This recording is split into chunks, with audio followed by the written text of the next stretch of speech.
Hi, music lovers. It's Clickvibes, your Afrobeat safe space. You already know how we do it. So let me start by introducing myself. I am Dharsaw, and I have with me my Adana, another music lover. and You already know it's Jagu Dharsaw.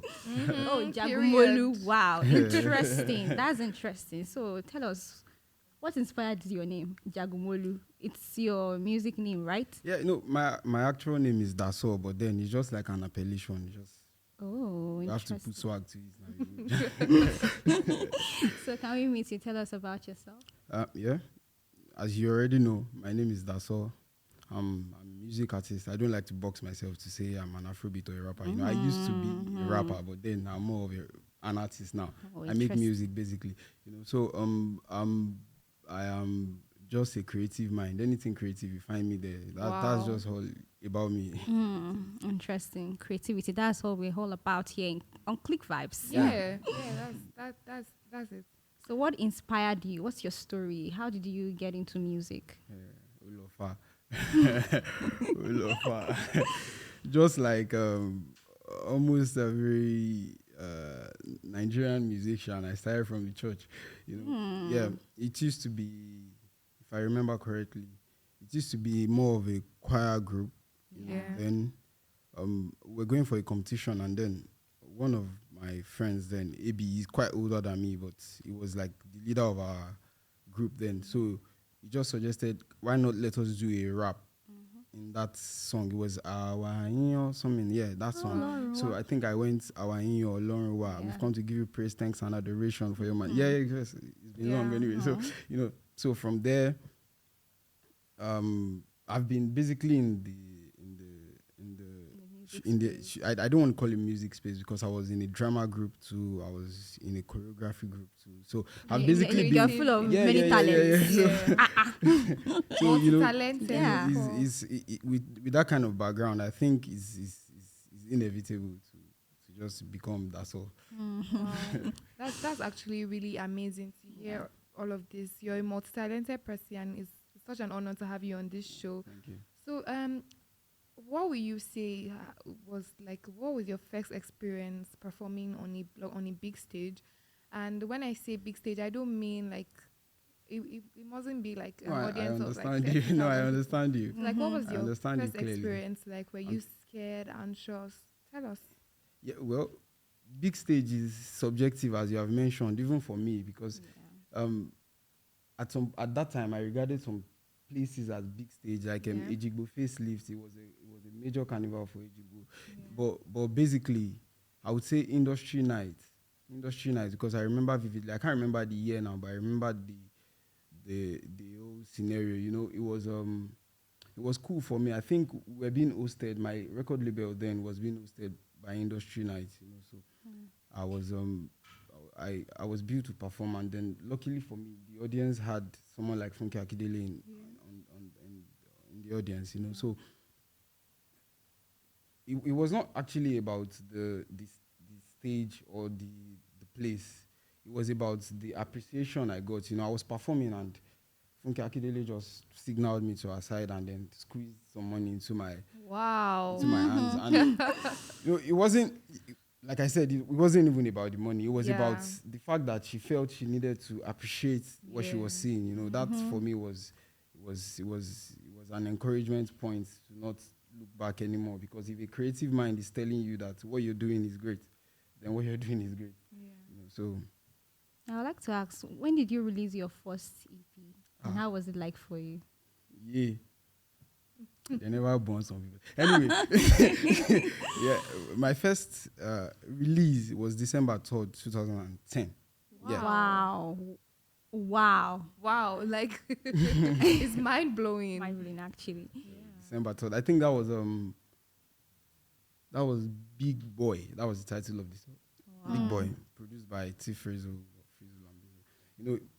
I used to be known for sounding like Dagreen. I'm just saying I used to be because people still know me till now as the guy that sounds like Dagreen. So I had to, the kind of music I was dropping then, fortunately or unfortunately, it was still with the same set of people that were around Dagreen. So it was so easy to just say, oh, that's one. Then the name, that's all. It sounds Dagreen, so it was too, it was too precise that okay, this is like Dagreen's reincarnation, so to speak. Then because of my voice, so I think I remember it now. Dagreen.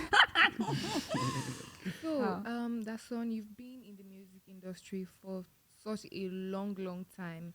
How has the experience been for you? I mean, there are lots of talented which of the artists. experience? I mean, you released your song 2010. You've had loads of experiences. You can't say you've not had experience. Past song. Anyway, part of it is basically what I started saying earlier. The old Dagreen thing. It was a tag for a long time.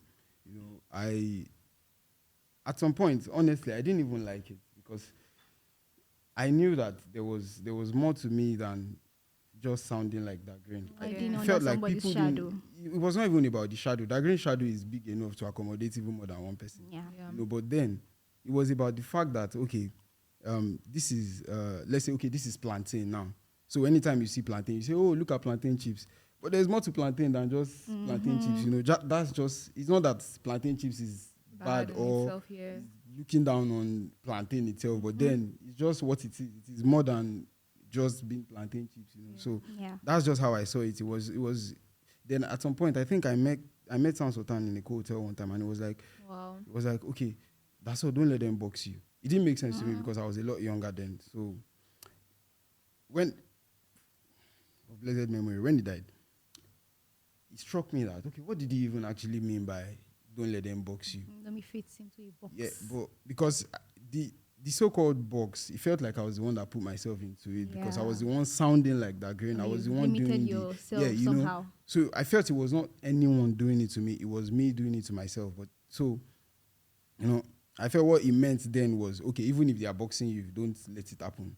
So I just had to rebrand, so to speak. I believe we are going to get there. Your question is going to lead me to answer that anyway. Speaking of, how do you envision the future for your music? Like, where do you see yourself in the next 3-5 years?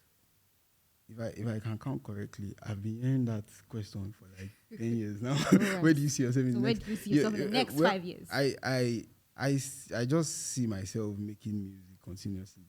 The way I see music now is I don't see it as oh, this guy is talented, he has to be an artist. I just make music now. If I don't enjoy my music, I'm not putting it out. And if I enjoy it enough to put it out, I don't care what happens with it, basically. Now, that's where I am now. You know, so because even if it's one person that is listening to your song, that's a lot of people. Because there are some people that they are the only ones that listen to their song. And I mean, that's why I always never forget to appreciate my fans, because even when I'm MIA, I'm not putting out stuff, I still see streams on my old stuff of 2010, 20.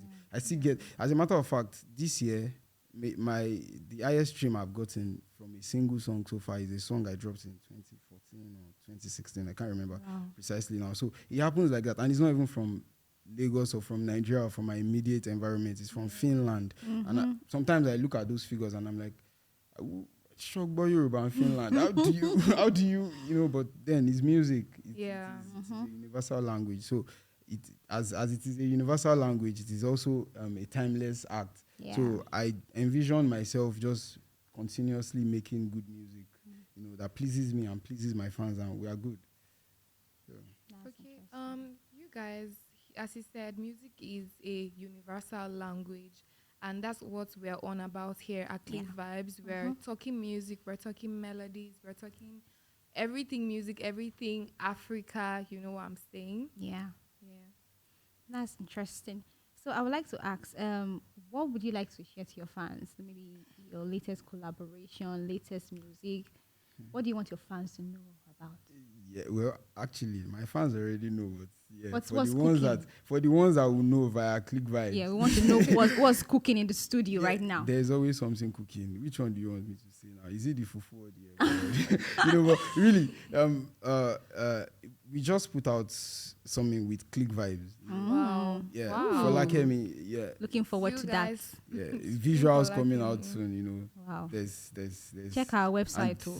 Follow us on our it's YouTube to Yeah, get all the so- updates as they hot. Today hot. and on my own personal project too. I think I put January 31st this year. I put out an album, Stubborn Goat. It's Wow. basically Interesting name. yeah. That's literal.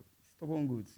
You've been in the game for Wait, what is inspired that yeah, name? I've been in the game for 14 years now. No, Yes. more than 14 years. I only put out my first song 14 years, but there were collaborations years before, Yeah. like 2 years before, And if my story is being followed closely, I'm not even supposed to be making music again because the height at which you fall determines the impact that it has on you, And I believe I was should I say I was basically at the limelight. I mean, people were customizing their bikes with my Yeah. song title, Wow, that's you know, huge. stuff like that. I was already Yeah. saying Yeah, Danfo huge. and all that, So I was basically there, but not, So having to, so to speak, regress and then have to pick up from whatever pieces that had been left and rebuild from that.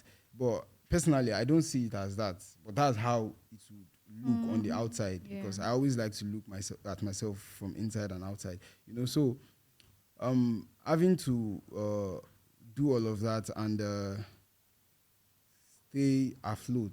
You don't necessarily have to sail, but you are not drowning. Yeah. So that's having to do that has kept it has kept me sane because I realize that even when I want to talk to myself, I end up making music out of it. So if it is that random for me, then it is me.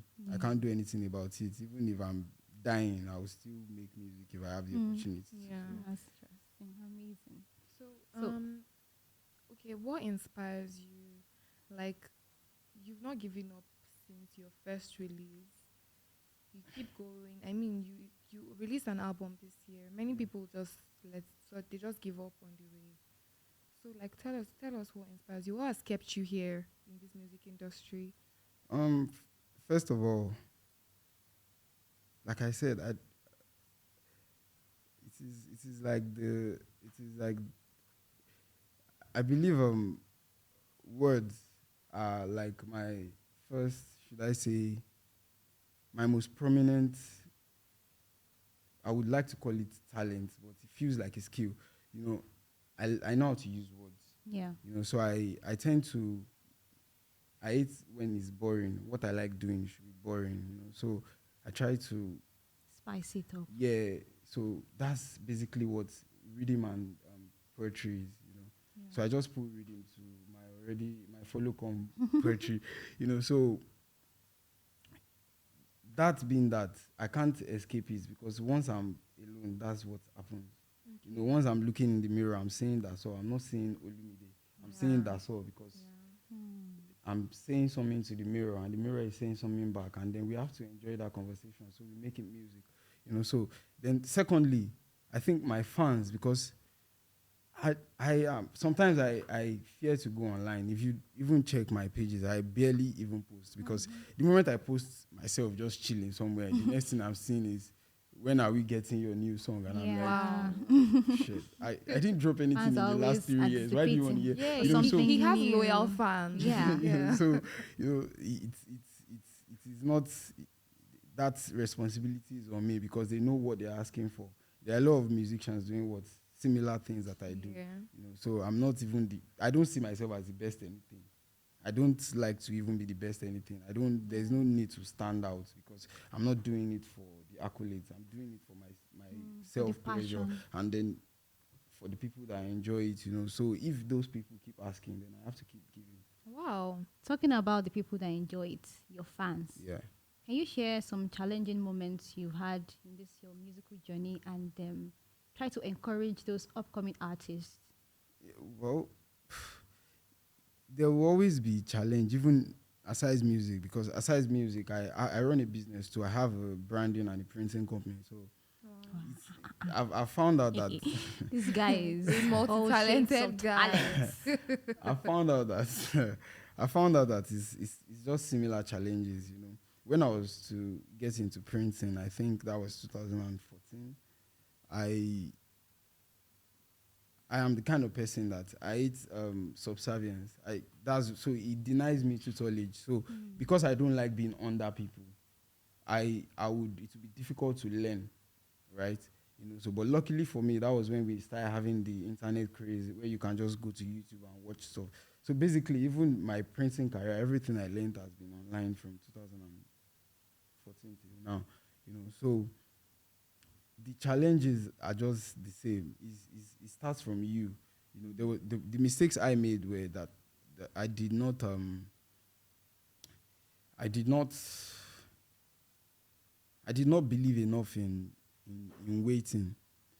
I believe that an opportunity is an opportunity that you have to take. Yeah. But then moving on, I realized that an opportunity is an opportunity, but if it's not your opportunity, then you should not take it, because the moment you take it, you may not like it. Yeah. It's just basically how it is for every one of us. Before you buy let me not call the brand name. Before you buy a phone, you always there's this little excitement you have. You are about to use your money, or even if someone is gifting you, you are aware there's this excitement you have, and then you start calling the phone by its brand name. Oh, I have so phone. Please help me pass my. You know how we do. But after a while, it becomes just that device. Ordinary. Because real life will set in. You have to now face the contacts, the people that are chatting you up, whatever is happening on TikTok. It has left now beyond. It is now beyond that brand name you're always calling now. There's more to it than that. So Business. if you don't like the content and you are doing it because of the body, eventually, even relationship, it's just the same challenge everywhere. But we always like to sectionalize it. We always like to differentiate it. That music industry challenges, but there's Godfather everywhere. There's gatekeeper everywhere. There are bullies everywhere. So it's just the same challenge everywhere. From your house, from yourself, you just have to be patient and be consistent with your values. If your soul does not like what you are doing, everything you do will be performative to yourself and to everyone. So you, at the long run, when you fall, you will not want to stand again, because you ask yourself, why am I standing again? So basically, that's just what every artist. Some artists, I wish I can talk to them on a personal note when I see their news online, and I'm like, no, bro, you don't have to keep knocking on the door that hurts you. You just have to move on and accept your losses, and So basically, it's just for the wise. If anybody that is not wise enough to get it will learn from his own experiences. As we wrap up, can you tell your fans something fun about it that they don't know already? Something fun. Or you like to dive? Lofao. Something fun. That's me. I'm something fun. Everything about me is fun. I hate it not being fun. I can't, I breathe fun. So even when it's serious, it has to be fun, So it can't. You can see that everything is green. Yeah. And the green is not even fun enough. I mean, blue is fun, but then. Interesting. All right, then. Thank you so much, Dharsaw, for honoring our show. We've had an amazing time talking to enlightening Dharsaw, conversation. the multi-talented Dharsaw. I like how that sounds. Jagu Molu. Thank you so much. Catch you guys later on another episode of Clickvibes. Bye.